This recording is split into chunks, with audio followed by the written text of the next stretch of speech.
जरा सोचिए, आप गिर रहे हैं, किसी बिल्डिंग से नहीं बल्कि 3 किलोमीटर ऊपर आसमान से, एक ऐसे प्लेन से जो आपके चारों ओर टुकड़ों में बिखर रहा है। नहीं, ये कोई एक्शन फिल्म का सीन नहीं है। ये है जुलियाने कोएप्के की हैरान कर देने वाली सच्ची कहानी। एक ऐसी कहानी जो सर्वाइवल, किस्मत और इंसानी जज्बे के बारे में हमारी हर सोच को बदल कर रख देती है। और यही वो एक सवाल है, एक ऐसा सवाल जिसने जुलियाने कोएप्के को उनकी पूरी जिंदगी सोने नहीं दिया। इस सवाल का जवाब ढूंढने के लिए हमें उस पल में वापस जाना होगा जब सब कुछ भयानक रूप से गलत हो गया था। तो चलिए चलते हैं 24 दिसंबर 1971। क्रिसमस की शाम का वक्त है। लांसा एयरलाइंस की फ्लाइट 508 पेरू के विशाल अमेज़न जंगल के ऊपर से उड़ रही है। प्लेन में 17 साल की जुलियाने समेत 86 लोग हैं। सब के सब छुट्टियों के मूड में हैं, अपने अपने घर जाने के लिए एक्साइटेड हैं। माहौल एकदम खुशनुमा है और किसी को भी इस बात का जरा सा भी अंदाजा नहीं कि आगे क्या तबाही आने वाली है। उड़ान का पहला आधा घंटा तो बिल्कुल नॉर्मल था। नाश्ता परोसा जा रहा था, केबिन में एक फेस्टिवल जैसा माहौल था।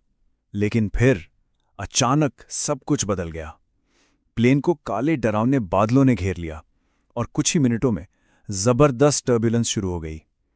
प्लेन इतनी बुरी तरह हिल रहा था कि लोगों का सामान ऊपर से निकल कर उन पर गिर रहा था। छुट्टियों की वो सारी खुशी अब चीख पुकार और दहशत में बदल चुकी थी।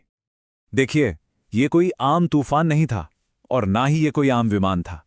ये था लॉकहीड L-188 इलेक्ट्रा, जिसे साफ आसमान में उड़ने के लिए बनाया गया था, ना कि एंडीज के खतरनाक तूफानों के लिए। इसके पंखों में वो फ्लेक्सिबिलिटी नहीं थी जो इतना प्रेशर झेल सके। और सबसे बड़ी विडंबना पता है क्या थी? जूलियाने के पिता ने उन्हें पहले ही इस एयरलाइन के खराब रिकॉर्ड के बारे में चेतावनी दी थी, लेकिन छुट्टियों की भीड़ की वजह से उनके पास कोई और ऑप्शन ही नहीं था।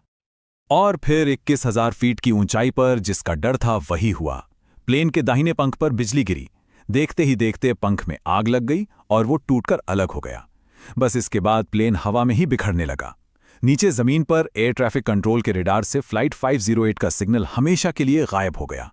और इसी भयानक तबाही के बीच जूलियाने, जो अब भी अपनी सीट से बंधी हुई थी, प्लेन से बाहर खुले आसमान में फेंक गईं। उस एक पल के बदलाव को महसूस करने की कोशिश कीजिए। एक पल पहले मेटल के टूटने और लोगों की चीखों की कान फाड़ देने वाली आवाज, और अगले ही पल सिर्फ हवा की सनसनाहट और खामोशी। जूलियाने अपनी सीट से बंधी 10,000 फीट से नीचे गिर रही थीं। नीचे अमेज़न का घना जंगल उन्हें अजीब तरह से शांत दिख रहा था, जैसा उन्होंने बाद में बताया, बिल्कुल ब्रोकली के खेत जैसा। और ये बेहोश होने से पहले उनका आखिरी ख्याल था। तो अब सवाल ये उठता है, जो लगभग नामुमकिन लगता है, कोई 10,000 फीट से गिरकर जिंदा कैसे बच सकता है? इसका जवाब सिर्फ किस्मत नहीं है। ये 3 अलग अलग फिजिकल घटनाओं का एक ऐसा कॉम्बिनेशन था जिसे चमत्कार ही कहा जा सकता है। पहला, तूफान की जो तेज हवाएं थीं, उन्होंने एक अनदेखे पैराशूट की तरह काम किया और उनके गिरने की स्पीड को काफी कम कर दिया। दूसरा, सीटों की जो पूरी कतार थी, वो एक हेलीकॉप्टर के पंखे की तरह गोल गोल घूम रही थी। इससे हवा का दबाव बना और स्पीड और भी कम हो गई। और तीसरा और सबसे जरूरी, अमेज़न के पेड़ों और लताओं का वो अविश्वसनीय रूप से घना जाल, जिसने एक विशाल सेफ्टी नेट की तरह उन्हें पकड़ लिया और जमीन से टकराने के झटके को पूरी तरह सोख लिया। जब जूलियाने को होश आया तो क्रिसमस की सुबह थी, लेकिन वहां कोई तोहफे नहीं थे, कोई सेलिब्रेशन नहीं था। सिर्फ जंगल की कीचड़ भरी जमीन, असहनीय दर्द और ये भयानक एहसास कि वो बिल्कुल अकेली हैं। क्रैश से बचना तो बस शुरुआत थी, उनकी असली परीक्षा तो अब शुरू हुई थी। उनकी हालत बहुत खराब थी। कॉलर बोन टूटी हुई थी, घुटने में मोच थी, सिर में गंभीर चोट थी और एक आंख इतनी सूज गई थी कि वो खुल भी नहीं रही थी। चश्मा भी खो चुका था। लेकिन इन भयानक चोटों के बावजूद उनके पास कुछ सीक्रेट वेपन्स थे।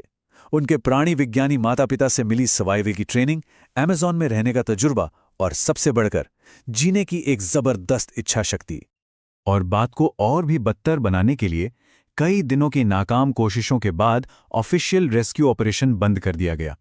पूरी दुनिया ने, जिसमें उनके अपने पिता भी शामिल थे, ये मान लिया था कि उस प्लेन में कोई भी जिंदा नहीं बचा। ऑफिशियली वो मर चुकी थीं। उन्हें बचाने के लिए अब कोई नहीं आने वाला था। इस पूरी निराशा और अकेलेपन के बीच एक चीज उनकी लाइफलाइन बनी। कोई चाकू या कंपास नहीं, बल्कि वो ज्ञान जो उनके माता पिता ने उन्हें सिखाया था। उन्हें अपने पिता का सिखाया हुआ एक बहुत ही सिंपल लेकिन शानदार नियम याद आया। अगर जंगल में खो जाओ तो बहता हुआ पानी ढूंढो। एक छोटी सी पानी की धारा हमेशा एक बड़ी धारा की तरफ लेकर जाएगी, और एक बड़ी नदी आखिरकार तुम्हें इंसानों तक पहुंचा देगी। बस यही उनकी एकमात्र स्ट्रैटेजी बन गई, उनकी एकमात्र उम्मीद। उन्होंने फौरन उस ज्ञान पर काम करना शुरू कर दिया। पीने के लिए पत्तियों पर जमी ओस की बूंदों को चाटा। उन्हें मशरूम दिखे, लेकिन वो जानती थीं कि कई जहरीले होते हैं, इसलिए उन्होंने उन्हें हाथ भी नहीं लगाया। और जब उन्हें मलबे से कैंडी का एक छोटा सा पैकेट मिला तो उन्होंने उसे एक बार में नहीं खाया। उन्होंने उसे बहुत सावधानी से बांटा ताकि आगे की मुश्किल सफर के लिए थोड़ी एनर्जी बची रहे। और इस तरह शुरू हुई 11 दिनों की एक ऐसी अग्नि परीक्षा, एक ऐसा सफर जिसने उन्हें इंसानी सहनशक्ति की आखिरी हदों तक पहुंचा दिया। उनका सफर एक भयानक सपने जैसा था। चौथे दिन उन्हें 3 मरे हुए यात्रियों के साथ सीटों की एक कतार मिली। एक ऐसा मंजर जिसने उन्हें हमेशा के लिए परेशान कर दिया। 9वें दिन तक उनके एक घाव में कीड़े पड़ चुके थे, जिससे उन्हें असहनीय दर्द हो रहा था। 10वें दिन जब वो भूख और थकावट से लगभग बेहोश होने वाली थीं, उन्हें कुछ ऐसा दिखा जिस पर यकीन करना मुश्किल था। एक छोटी नाव और एक झोपड़ी। और फिर आखिरकार 11वें दिन उन्हें इंसान मिले।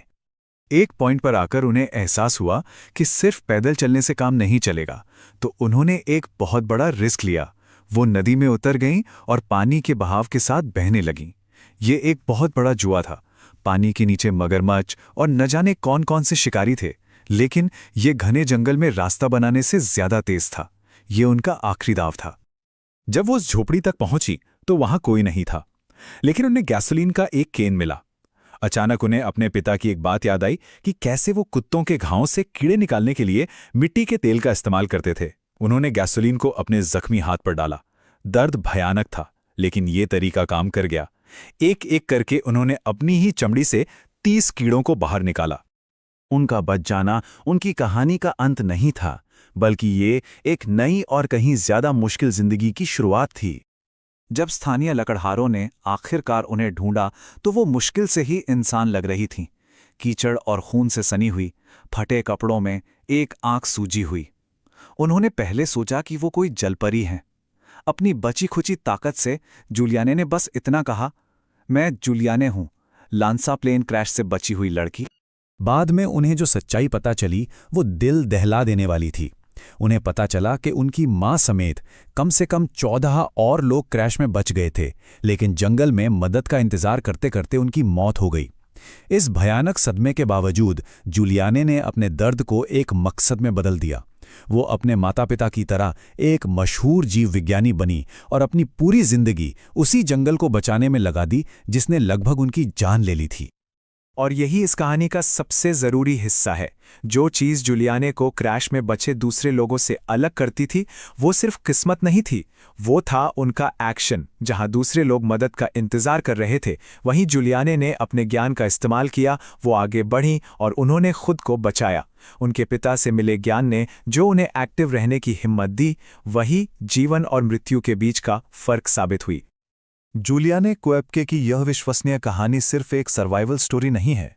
ये हमें एक बहुत बड़ी बात याद दिलाती है कि हमारी जिंदगी के सबसे मुश्किल पलों में हमारा ज्ञान और हमारी हिम्मत ही हमारे सबसे बड़े हथियार होते हैं। और ये कहानी हम सबको ये सोचने पर मजबूर करती है कि अगर कभी हमारा सामना किसी नामुमकिन हालात से हो, तो हमारे अंदर ऐसा कौन सा ज्ञान है जो हमें रास्ता दिखाएगा।